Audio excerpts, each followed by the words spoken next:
Devi welcome to story board. ఇటు పడిపోతున్న GDP, అటు అదుపులేని నిత్యావసర ధరలు, ప్రైవేటీకరణపై వెనక్కు తగ్గని కేంద్ర ప్రభుత్వం వైఖరితో పెరిగిపోతున్న నిరుద్యోగం, దేశ ఆర్థిక పరిస్థితి అంతంత మాత్రంగా ఉన్న ప్రస్తుత పరిస్థితిని ఎదుర్కోవడం ఒక ఎత్తైతే, సరిహద్దుల్లో కాచు కూర్చున్న పాక్, చైనా దళాలను ఎదుర్కోవడం మరో ఎత్తు. ఇలా దేశం అష్ట దిగ్బంధనంలో చిక్కుకుంది. ఈ పరిస్థితికి కారణమేంటి? ఈ సమస్యల నుంచి ఎలా బయటపడాలి అనే దానిపై ఈరోజు స్టోరీ బోర్డ్. దేశం చాలా క్లిష్ట పరిస్థితుల్లో ఉంది. ఇది పాత తెలుగు సినిమాలో డైలాగ్ అయినా ప్రస్తుతం ఉన్న దేశ పరిస్థితికి సరిగ్గా సరిపోతుంది. కరోనా లాంటి ఉపద్రవం నుంచి ఎలాగోలా బయటపడ్డాం అనుకుంటే ఇప్పుడు ఆర్థిక సమస్యలు వెంటాడుతున్నాయి. దీనికి తోడు పెట్రోల్, డీజిల్ ధరల పెరుగుదల సామాన్యులకు కంటి మీద కునికే లేకుండా చేస్తోంది. ఇంధన ధరల పెరుగుదలతో నిత్యావసరాల ధరలు భగ్గుమంటున్నాయి. ప్రస్తుతం దేశం ఆర్థిక పరిస్థితి ఎందుకిలా తయారైంది? దేశంలో కరోనా కేసులు క్రమంగా తగ్గుతున్నాయి. 8 నెలల కనిష్టానికి రోజువారీ కేసులు చేరుకున్నాయి. కోవిడ్ పరిస్థితుల నుంచి కాస్త ఉపశమనం పొందేలోపు ఆర్థిక పరిస్థితి ఆందోళన కలిగిస్తోంది. సామాన్యుడి నుండి దేశ ఆర్థిక స్థితి వరకు అందరిది ఇదే పరిస్థితి. కోవిడ్ సమయంలో ఉపాధి కోల్పోయిన కొందరు, ఆదాయం సమకూర్చుకోలేక మరికొందరు, ఆసుపత్రులు పాలై చాలామంది కుటుంబ ఆర్థిక పరిస్థితి కుదేలైందే. ఇప్పుడిప్పుడే ఆ విపత్కర పరిస్థితుల నుంచి బయటపడుతున్నాం. ఇలాంటి పరిస్థితుల్లో ఆశావహంగా ఉండాల్సిన దేశ ఆర్థిక వ్యవస్థ నేలచూపులు చూస్తోంది. మన దేశం పరిస్థితి బంగ్లాదేశ్ కంటే అధ్వానంగా ఉందని కొన్ని సర్వేలు చెబుతున్నాయి. కరోనా వైరస్, లాక్డౌన్ పరిస్థితులు జీడీపీపై తీవ్ర ప్రభావం చూపించాయి. ఈ ఎఫెక్ట్ ముందు కూడా కొనసాగే అవకాశం కనిపిస్తోంది. ఆర్థిక కష్టాలతో ప్రజల్లో కొనుగోలు శక్తి తగ్గినప్పుడు ఇలాంటి పరిస్థితి ఎదురవుతోంది. ఆర్థిక వ్యవస్థ దూసుకుపోవడం అనేది నిరంతర ప్రక్రియ. సుస్థిర ప్రభుత్వాలు కొన్నేళ్లపాటు ఆర్థిక సంస్కరణల్ని సమర్థంగా ముందుకు తీసుకెళ్తేనే ఆర్థిక పురోగతి సాధ్యమవుతుంది. అయితే గత ప్రభుత్వం చేసిన తప్పిదాలు, అప్పట్లో జరిగిన స్కాముల నుంచి బయటపడి పెట్టుబడిదారుల్లో ఆత్మవిశ్వాసం కల్పించడానికే మోడీ సర్కారుకు చాలా సమయం పట్టింది. ఆర్థిక మాంద్యం, ఇతర సంక్షోభాల నుంచి అంతా సర్దుకుంటుందన్న దశలో అనుకోని పిడుగులా కరోనా వచ్చి పడింది. దీంతో పరిస్థితి మళ్లీ గ్రౌండ్ జీరోకు చేరుకుంది. అయితే సంస్కరణల పేరుతో మోడీ సర్కారు తీసుకుంటున్న కొన్ని చర్యలు కూడా గుదిబండలా మారుతున్నాయి. నష్టాల్లో ఉన్న ప్రభుత్వ రంగ సంస్థల్ని అమ్మేయక తప్పని పరిస్థితి. ఆర్థిక భారం తగ్గించుకునేందుకు కేంద్రం రోడ్ మ్యాప్ వేసుకుంది. ఇందులో కూడా నష్టాల్లో ఉన్న కంపెనీలతో పాటు లాభాల్లో ఉన్న ప్రభుత్వ రంగ సంస్థల్ని కూడా ప్రైవేటు పరం చేస్తున్నారు. బీఎస్ఎన్ఎల్, ఎయిర్ ఇండియా లాంటి సంస్థలను అమ్ముకునేందుకే కేంద్ర ప్రభుత్వం ప్రయత్నిస్తోంది. విశాఖలో స్టీల్ ప్లాంటును, రైల్వేలను ప్రైవేటీకరించేందుకు సర్వం సిద్ధమైంది. దీంతో ఉద్యోగుల భవిష్యత్ మొత్తం ప్రమాదంలో పడింది. అసలే కరోనా దెబ్బకు ఉద్యోగాలు కోల్పోయిన వారికి తోడు ప్రభుత్వాలు తీసుకుంటున్న నిర్ణయాల వల్ల ఉన్న జాబ్స్ ఓడగొట్టుకుంటున్న వారి సంఖ్య ఎక్కువవుతోంది. వీటన్నిటి ప్రభావం ఆర్థిక వ్యవస్థపై పడుతోంది. దేశ ఆర్థిక పరిస్థితి ఇలా ఉంటే ఇంధన ధరలు సామాన్యులకు చుక్కలు చూపిస్తున్నాయి. ఈ ఏడాది ప్రారంభంలో లీటర్ పెట్రోల్ ధర 80 రూపాయల దగ్గరుంటే ఇప్పుడు అది 110 రూపాయలు దాటిపోయింది. ఇంధన ధరల పెరుగుదలంటే అది పరోక్షంగా పలు రంగాలపై ప్రభావం చూపుతుంది. ముఖ్యంగా రవాణా ఖర్చులు పెరిగిపోవడంతో నిత్యావసర ధరలు మండిపోతున్నాయి. కూరగాయల దగ్గర నుంచి అన్నిటి ధరలు ఆకాశాలంటుతున్నాయి. 1000 రూపాయలు పెట్టి గ్యాస్ బండ కొనుక్కోవాల్సిన పరిస్థితి ఎదురవుతోంది. దీంతో ద్రవ్యోల్బణం పెరిగిపోతోంది. ఓవైపు ఉపాధి అవకాశాలు సన్నగిల్లడం, మరోవైపు పెరుగుతున్న నిత్యావసర ధరలు భారతీయుడి కొనుగోలు శక్తిని తగ్గిస్తున్నాయి. దీంతో భారత ఆర్థిక భవిష్యత్తుపై దేశ ప్రజల్లో నమ్మకం సన్నగిలిందని ఆర్బీఐ మాజీ గవర్నర్ రఘురాం రాజన్ లాంటి వారు సంచలన వ్యాఖ్యలు చేశారు. కోవిడ్-19 పాండమిక్ చాలా మంది మధ్యతరగతి ప్రజలను పేదరికంలోకి నెట్టేస్తోందన్నారు. భారత స్టాక్ మార్కెట్లు పాజిటివ్ సెంటిమెంట్ ఉన్నా చాలా మంది భారతీయులు తీవ్ర ఆర్థిక ఒత్తిళ్లలో ఉన్నారు. ఒక యుద్ధం దేశ ఆర్థిక వ్యవస్థను చిన్నాభిన్నం చేస్తుంది. దశాబ్దాల పాటు ఆ దేశాన్ని కోలుకోనివ్వకుండా చేస్తుంది. అందుకే అన్ని దేశాలు యుద్ధం చెయ్యాలని కోరుకోవు. కానీ భారత్కు పక్కనున్న పాకిస్తాన్, చైనాలతో ప్రతిరోజు సమస్యలు ఎదురవుతూనే ఉన్నాయి. దాయాది పాకిస్తాన్కి ఇది షరామామూలే. ఇప్పుడు చైనా కూడా పాకిస్తాన్తో కలిసి భారత్పై పన్నాగాలు పన్నుతోంది. గత ఏడాది వివాదాస్పద సరిహద్దులు దాటి భారత్లోకి చొచ్చుకొచ్చిన చైనా ఇప్పుడు ఏకంగా కొత్త భూ సరిహద్దు చట్టం తీసుకొచ్చింది. భారత్ కోసమే ఈ చట్టం చేసినట్టు పైకి కనిపించకపోయినా దీని పర్యవసానాలపై అనేక అనుమానాలు రేగుతున్నాయి. అక్టోబర్ 23న చైనా జాతీయ చట్టసభ, నేషనల్ పీపుల్స్ కాంగ్రెస్ అంగీకరించిన ఈ చట్టానికి ఆ దేశ అధ్యక్షుడు షీ జిన్పింగ్ అదే రోజు ఆమోదముద్ర వేశారు. ఆ చట్టం పూర్తిగా ఏకపక్ష చర్యని, ప్రస్తుతం ఇరు దేశాల మధ్య సరిహద్దుల నిర్వహణలో ఉన్న ద్వైపాక్షిక ఏర్పాట్లపై ఇది దుష్ప్రభావం చూపుతుందని భారత్ ఆందోళన వ్యక్తం చేస్తోంది. విస్తరణ కాంక్షతో రగిలిపోతున్న చైనా వ్యూహాత్మకంగా ఇతర దేశాలపై ఎదురుదాడి చేస్తోంది. ఒకవైపు చర్చలంటూనే మరోవైపు తాను చేయాల్సింది చేసుకుంటూ పోతోంది. ఇప్పటికే 17 నెలలుగా భారత్ చైనా సరిహద్దుల్లో సైనిక ప్రతిష్టంభన నెలకొంది. వాస్తవాధీన రేఖ వెంట 3488 కిలోమీటర్ల పొడవున చైనాతో భారత్కు సరిహద్దు వివాదముంది. తూర్పు లద్దాఖ్లో గత ఏడాది మే 5 నాటి ఘటనలు వెంటనే జూన్ 15న గ్యాల్వన్ లోయ పరిణామాలతో పీటముడి బిగిసింది. భారత భూభాగంపై చైనా తిష్టవేసింది. పరిష్కారానికి సైనిక దౌత్య స్థాయి చర్చోపచర్చలు సాగుతున్నాయి. ఏదీ తేలకుండానే చైనా కొత్త చట్టం తెచ్చింది. భారత్ చైనాల సరిహద్దు సమస్య సత్వర పరిష్కారం కోసం ప్రత్యేక ప్రతినిధుల స్థాయిలో ఇప్పటికీ 20 విడతలుగా చర్చలు జరిగాయి.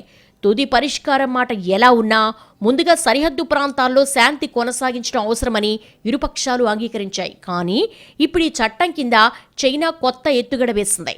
వివాదాస్పద ప్రాంతాలను సైతం ఈ చట్టం కింద చైనా తన భూభాగమనే అంటోంది. 1963 నాటి ఒప్పందం కింద అక్సైచిన్ ప్రాంతంలోని షక్స్గమ్ లోయను సైతం చైనాకు పాక్ అప్పగించింది. కానీ అది చట్ట విరుద్ధమని, అక్సైచిన్ సహా జమ్మూ కాశ్మీర్ మొత్తం మనదేనని భారత్ ప్రకటించింది. ఇప్పుడు ఇదే అసలు చిక్కు.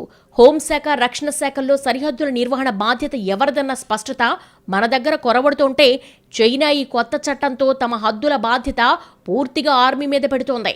దీంతో చర్చలు క్లిష్టమైపోతాయి. వివాదాస్పద ప్రాంతాల నుంచి ఇక చైనా సైనిక ఉపసంహరణ కష్టమే. వచ్చే ఏడాది జనవరి 1వ తేదీ నుంచి అమల్లోకి వచ్చే ఈ సరికొత్త చైనా భూ సరిహద్దు చట్టం ఆ దేశ యుద్ధోన్మాదానికి, ఆక్రమణవాదానికి సంకేతమని విశ్లేషకుల విమర్శ. ఆ మాటకొస్తే ఎల్ఏసీ వెంట అన్ని సెక్టార్ల ప్రాంతాల్లోనూ చైనా 2016 నుంచి పటిష్టమైన సరిహద్దు రక్షణ గ్రామాలు నిర్మిస్తోంది. ఈ ఏడాది జూలైలో అరుణాచల్ ప్రదేశ్కు దగ్గర్లో టిబెట్లో కట్టిన ఓ గ్రామాన్ని జిన్పింగ్ స్వయంగా సందర్శించారు. అసలు ఈ పౌర ఆవాసాల నిర్మాణం, పౌరుల ఉనికికి చైనా భారీ వ్యూహం. ఈ సరిహద్దు గ్రామాలను పౌర, సైనిక అవసరాలు రెండింటికీ చైనా వాడుకోనుంది. ఈ గ్రామాలు ఆర్మీకి గస్తీ స్థావరాలుగా ఉపకరిస్తాయి. మరోపక్క దెమ్చోక్ లాంటి ప్రాంతాల్లో ఇలాంటి కొత్త పౌరులు ఎల్ఏసీ వెంట భారత భూభాగంలో గుడారాలు వేసుకున్నారు.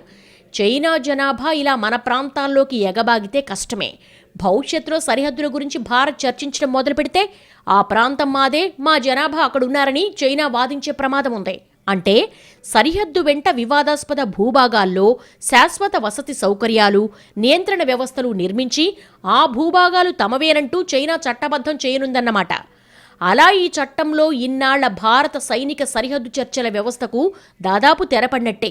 చైనా మరింత చొచ్చుకురాకుండా అడ్డుకోవడానికి ఎల్ఏసీ వెంట దీర్ఘకాలం పాటు భారీ ఎత్తున సైనిక బలగాలను భారత్ మోహరించాల్సి వస్తుంది. ఇది మరింత శ్రమ, ఖర్చు, అలాగే సరిహద్దు సమస్యలతో ద్వైపాక్షిక సంబంధాలను ముడిపెడుతున్న భారత్ వాదనను ఈ కొత్త చట్టంతో చైనా తోసిపుచ్చినట్లవుతుంది. చైనా మరింత చొచ్చుకురాకుండా అడ్డుకోవడానికి ఎల్ఏసీ వెంట దీర్ఘకాలం పాటు భారీ ఎత్తున సైనిక బలగాలను భారత్ మోహరించాల్సి వస్తుంది. అంటే మనం ఎక్కువ మొత్తం నిధుల్ని దేశ రక్షణకు కేటాయించాల్సి వస్తుంది. నిజం చెప్పాలంటే భారత్లోని ప్రాంతాలను ఆక్రమించాలన్న ఆకాంక్ష కంటే మన ఆర్థిక వ్యవస్థపై దెబ్బ కొట్టాలన్నదే డ్రాగన్ ప్రథమ లక్ష్యం. ఎందుకంటే తిరుగులేని ఆర్థిక శక్తిగా ఎదుగుతున్న చైనాకు మన దేశం పోటీ రాకూడదని భావిస్తోంది. కరోనా తర్వాత చైనా పట్ల ప్రపంచ దేశాల వైఖరి మారింది. వారందరికీ భారత్ ఒక మంచి ఆప్షన్లా కనిపిస్తోంది. దీంతో భారత్ను అస్థిరపరిచి తమను కాదని పెట్టుబడులు, ఇతర అవకాశాలు భారత్కు వెళ్లకూడదన్నది డ్రాగన్ కుట్ర. అందుకే భారత్ను అస్థిరపరిచేందుకు సామ, దాన, భేద దండోపాయాలు అమలు చేస్తోంది. ఈ కుయుక్తులను భారత్ కూడా సమర్థంగా ఎదుర్కోవాలంటే కేవలం రక్షణ పరంగానే కాకుండా ఆర్థికంగానూ బలోపేతం కావాలి. కోవిడ్ తదనంతర పరిస్థితుల్లో అందివస్తున్న అవకాశాలను చేజిక్కించుకోవాలి. స్వయం సమృద్ధి సాధించడంతో పాటు ఉపాధి అవకాశాలు మెరుగుపరుచుకుంటూ ముందుకు వెళ్లాల్సిన అవసరం ఉంది. పాకిస్తాన్ తొడగొడుతున్నా, చైనా కాచు కూర్చున్నా భారత్ శక్తి సామర్థ్యాలు తక్కువ చేయడానికి వీల్లేదు. వాళ్ల బలాలు వారికుంటే మన బలం మనకుంది. చైనా విస్తరణ కాంక్షతో మనపై దండెత్తడానికి కారణం మన ఆర్థిక వ్యవస్థే. కరోనాకు ముందు ప్రపంచ దేశాలను ఆర్థిక మాంద్యం దెబ్బకొడితే భారత్ ఆ గడ్డు పరిస్థితిని ఎదుర్కొని నిలబడగలిగింది. కోవిడ్ బాగా అభివృద్ధి చెందిన దేశాలను సైతం కకావికలం చేసింది. కానీ మన దేశం కొంత ఇబ్బంది పడ్డా త్వరగానే కోలుకోగలుగుతోంది. సొంతంగా వ్యాక్సిన్లు తయారు చేసే స్థాయికి ఎదిగింది భారత్. ప్రపంచ దేశాల ఆర్థిక గమనాన్ని మార్చేసింది. ఏ దేశానికి ఆ దేశం స్వయం సమృద్ధి సాధించాల్సిన అవసరాన్ని తెలియచేసింది. ఈ అవసరాన్ని గుర్తించిన భారత్ మేక్ ఇన్ ఇండియా నినాదంతో ముందుకు వెళుతోంది. అంతేకాకుండా దక్షిణాసియాలో చైనాకు ప్రత్యామ్నాయంగా బలమైన శక్తిగా ఎదుగుతోంది. చైనాకు చెక్ పెట్టేందుకు కలిసి వచ్చే దేశాలతో జతకడుతోంది. ఆస్ట్రేలియా, జపాన్, అమెరికాతో బలమైన సంబంధాలు ఏర్పరచుకుంటూ ముందుకెళుతోంది. ఫైనాన్షియల్ ఇంక్లూజన్ విషయంలో చైనాను భారత్ అధిగమించిందని ఒక నివేదిక పేర్కొంది. తోటి అభివృద్ధి చెందుతున్న ఆర్థిక వ్యవస్థలు కొన్ని అభివృద్ధి చెందిన ఆర్థిక వ్యవస్థలతో పోలిస్తే పరిస్థితి పూర్తి సానుకూలంగా ఉంది. డిజిటల్ చెల్లింపుల వినియోగం పరంగా కూడా చెప్పుకోదగ్గ పురోగతి ఉంది. మరోవైపు 2021-22లో 15,06,812 కోట్ల వద్ద ద్రవ్యలోటు ఉంటుందని ఈ ఏడాది ఫిబ్రవరిలో ఆర్థిక మంత్రి నిర్మలా సీతారామన్ ప్రవేశపెట్టిన బడ్జెట్ అంచనా వేసింది. జీడీపీ అంచనాలతో పోలిస్తే ఇది 6.8%. అంచనాలతో పోలిస్తే సెప్టెంబర్ నాటికి ద్రవ్యలోటు 5,26,851 కోట్లకు చేరింది. గత ఆర్థిక సంవత్సరంతో పోలిస్తే ప్రస్తుత ద్రవ్యలోటు పరిస్థితి అదుపులో ఉంది. కరోనా కష్టాల నేపథ్యంలో పడిపోయిన ఆదాయాలు, పెరిగిన వ్యయాల నేపథ్యంలో గత ఏడాది ఇదే కాలానికి ద్రవ్యలోటు అప్పటి బడ్జెట్ అంచనాలు దాటి ఏకంగా 114.8% ఎగసింది. గత ఏడాది కరోనాతో ఆర్థిక రంగం దాదాపు స్తంభించిపోయినంత పనైంది. ఇప్పుడిప్పుడే ఆర్థికంగా కోలుకుంటున్న తరుణంలో కేంద్ర ప్రభుత్వం మరింత ప్రణాళికాబద్ధంగా వ్యవహరించాల్సి ఉంటుంది. సుస్థిర సమగ్ర వృద్ధి సాధించాలంటే కేవలం లక్ష్యాలు నిర్దేశించుకోవడమే కాదు, ఆవరణలో నిష్పక్షపాతంగా, రాజకీయాలకు అతీతంగా వ్యవహరించాల్సి ఉంటుంది. అయితే ఇంధన ధరల విషయంలో కేంద్రం ఈ దిశగా చర్యలు తీసుకోలేదనే అభిప్రాయం ప్రజల్లో ఏర్పడింది. కరోనా దెబ్బకు జనం ఉద్యోగాలు కోల్పోయి, వ్యాపారాలు దెబ్బతిని విలవిల్లాడుతున్న పెట్రోల్, డీజిల్ ధరలను మోడీ సర్కారు యథేచ్ఛగా పెంచుతూ వచ్చింది. ఇన్నాళ్లు కొండంత భారం మోపి ఇప్పుడు గోరంత తగ్గించడంపై విమర్శలొస్తున్నాయి. మోడీ అధికారంలోకి వచ్చే నాటికి మే 2014లో అంతర్జాతీయ మార్కెట్లో బ్యారెల్ ముడి చమురు ధర $109 కాగా దేశంలో లీటర్ పెట్రోల్ $72, డీజిల్ $55 ఉండేవి. ప్రస్తుతం ముడి చమురు ధర $83కు తగ్గినా పెట్రోల్, డీజిల్ ధరలు 100 దాటిన దుస్థితి. ఈ 7 ఏళ్లలో బ్యారెల్ ముడి చమురు ధర కనిష్టంగా $37కు పడిపోయింది. ఇంత తగ్గినా కూడా కేంద్రం చమురు ధరలు తగ్గించకపోగా పెంచుతూ పోయింది. అది కూడా రాష్ట్రాలకు ఎక్కడ పంచి ఇవ్వాల్సి వస్తుందోనని పన్ను రూపంలో కాకుండా సెస్ రూపంలో పెంచిందన్న ఆరోపణలున్నాయి. దిశానిర్దేశం చేయాల్సిన కేంద్రం ప్రతి అంశాన్ని రాజకీయ కోణంలో చూడడం దేశానికి మంచిది కాదు అన్న అభిప్రాయం వ్యక్తమవుతోంది. అడ్డు అదుపు లేకుండా పెట్రోల్ ధరలు, తద్వారా నిత్యావసర ధరలు పెరిగిపోతే అది ద్రవ్యోల్బణానికి దారితీసే ప్రమాదం ఉందన్నది ఆర్థికవేత్తలు హెచ్చరిస్తున్నారు. భారతదేశ జీడీపీలో 2/3 ఉండాల్సిన వినియోగ డిమాండ్ కూడా తగ్గుతూ వస్తోంది.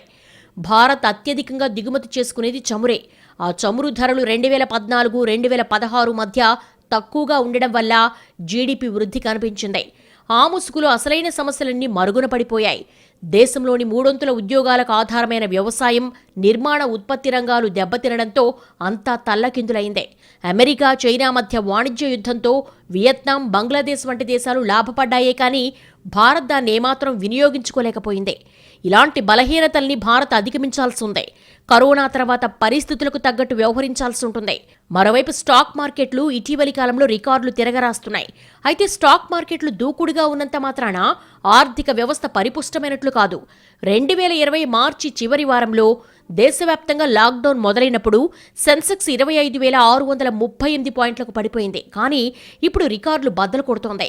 దేశ ఆర్థిక వ్యవస్థ కుంగుబాటులో ఉండగా ముంబైలోని దలాల్ స్ట్రీట్లో పండుగ వాతావరణం ఎలా సాధ్యమన్నది చాలామంది మదిలో ఉత్పన్నమయ్యే ప్రశ్న. దీనికి నేరుగా సమాధానం చెప్పడం కష్టం. ఎందుకంటే ఒక్క భారత్లోనే కాదు, చాలా దేశాలు ఇలాంటి పరిస్థితే కనిపిస్తోంది. దీనినే గ్లోబల్ ట్రెండ్ అంటారు. మార్కెట్లో అదనపు లిక్విడిటీ ఉండడమే దీనికి ప్రధాన కారణమని చెప్పొచ్చు. ఆర్థిక వ్యవస్థను, మార్కెట్ను విడదీసే ఈ గ్లోబల్ ట్రెండ్కు 3 ప్రధాన కారణాలున్నాయి.